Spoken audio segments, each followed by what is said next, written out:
di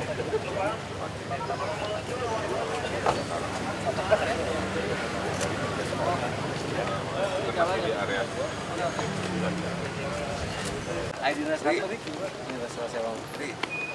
Ricky ya Pak ya? 1, 2, 3 itu 4.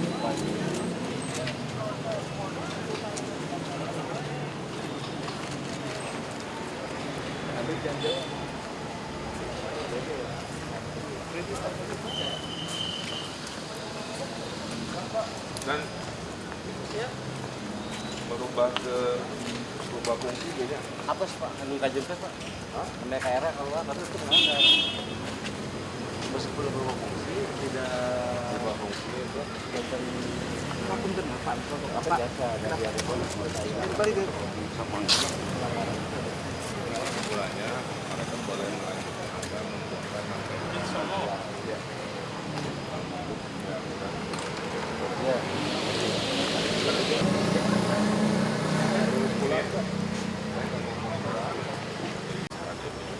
Kita kajian cuma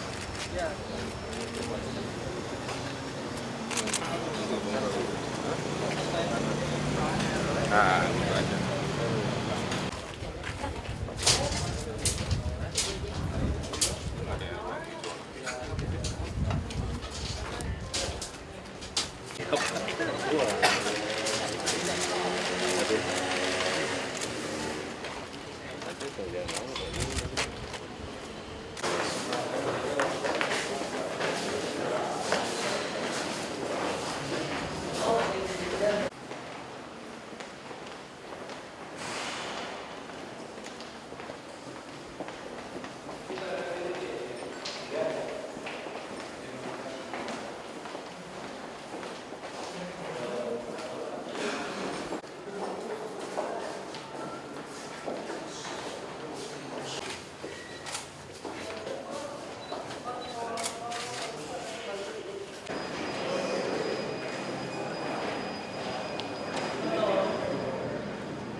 Enak tiris.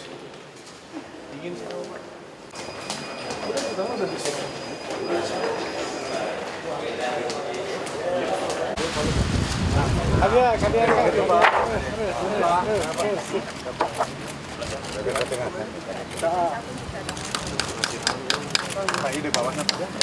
Terus tarik.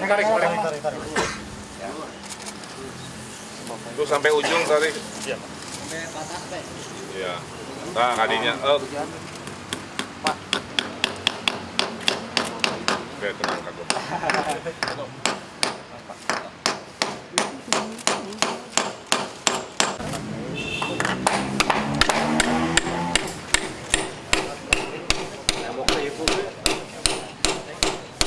Ya. Setelah olah pasar. Gitu, Pak. Dah, gitu ya. Pasti, Pak. Nah, gitu. Jadi setiap minggu kita akan rutinitas saya pribadi melakukan penyegelan di simbol-simbol pelanggaran-pelanggaran yang tentunya harus menjadi pelajaran bahwa silahkan berbisnis di Kota Bandung, silahkan berinvestasi di Kota Bandung, tapi syaratnya hanya satu, sesuai aturan. Nah, ini adalah contoh pelanggaran bangunan di Jalan Sangkuriang 6 dan 6A ini. IMB-nya itu IMB rumah tinggal 3 lantai. Ya.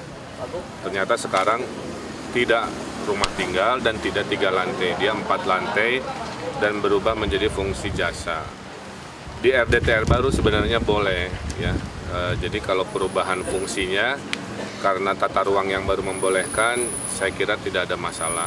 Tapi bangunan ini hanya 3 lantai, sehingga lantai keempatnya yang melanggar itu harus dihancurkan, ya. Jadi sanksinya ada penghancuran lantai 4, tidak ada kompromi. bangunan hanya 3 lantai sesuai dengan kepadatan dan aturan yang ada. Kedua, koefisien dasar bangunan dan KDH-nya dia juga melanggar. Nah, ini sedang dicari sanksinya seperti apa. Ya. Antara lain, salah satu opsinya bisa membeli tanah di daerah yang memadai dengan dijadikan RTH sebagai pengkompensasi. Tapi lantai 4-nya itu akan dihancurkan. Nah, ini mudah-mudahan jadi pelajaran di Kota Bandung, jangan macam-macam, pasti kami akan sikat, kira-kira begitu ya. Dan ini jumlahnya sudah banyak. Berapa total tahun ini yang kita segel, kita denda? Ya pokoknya yang melanggar dan sudah kita hukum. Yang proses. Yang 12 Pak. Yang 12 Pak. Total 2016. Oh, totalnya ada. Dengan yang kecil-kecil. Dengan kecil-kecil sekitar 58 Pak. Ya. Jadi total sampai bulan September di 2016 sudah 58 bangunan yang disegel dari skala kecil sampai skala besar. Jadi dengan ini jadi 59. Ya, jadi ini dengan ini 59 yang kita lakukan penyegelan ya. Dari sisi tata bangunan. Kalau dari sisi perizinan kayak spa, esek-esek itu juga sudah kita tutup dan kita akan cabut izinnya, tidak diperkenankan lagi ada kegiatan spa atau apapun di sana di Jalan Dago. Setelah ini saya ke Soekarno-Hatta juga akan melakukan pemberitahuan bahwa unit usaha ini tidak membayar pajak. Ya, kita hukum secara sosial dan administrasi. Itu akan jadi rutinitas mingguan. Mohon dukungan dari media, semakin banyak orang baca, tahu, insya Allah mereka juga semakin tidak macam-macam sehingga kota ini bisa dibangun sesuai dengan aturan regulasi yang ada. Oke? Pak, satu lagi dong Pak, soal Dulu urusan ini dulu. Harus. Tidak ada kompromi. Harus dihancurkan. Itu Pak ada kafe juga. Kalau kafe mah kan dia penyewa terhadap pemilik bangunan, jadi nggak ada si kafenya mah tidak bersalah, dia tidak tahu. Pemilik bangunannya yang dari awal ngakal-ngakalin aturan dengan segala rupa. Dibebani biaya bongkar? Saya nggak hafal teknisnya ya, tapi yang ideal adalah bangun sendiri, bongkar sendiri. Kalau dari sisi pencegahannya supaya nggak ya kasus per kasus gitu. Ya itulah kenapa kewilayahan kecamatan itu dalam sistem pengendalian bangunan sudah saya peringatkan untuk proaktif. Jadi laporannya itu harus datang dari kewilayahan, dari lurah-lurah dan sebagainya. Jadi kalau ada kan bangunan mah ketinggali lah ya, kelihatan gede. Kalau mencurigakan mereka harus proaktif. Nah ini juga salah satunya hasil laporan via Twitter. Ya, ini laporan dari Twitter juga, dia nempelin posting fotonya yang nge-tweet keluarga Sangkuriang juga, rumah tinggal. Tapi saya juga curiga karena ya kalau wali kota mah wajar lah ya, nggak hafal semua wilayah apa yang sedang dibangun tidak dibangun. Tapi ini menunjukkan partisipasi warga ternyata luar biasa. Ya, jadi mungkin saya minta bantuan media juga, ada satu kalimat bahwa Pak Wali mengapresiasi peran serta warga dalam pengawasan pembangunan.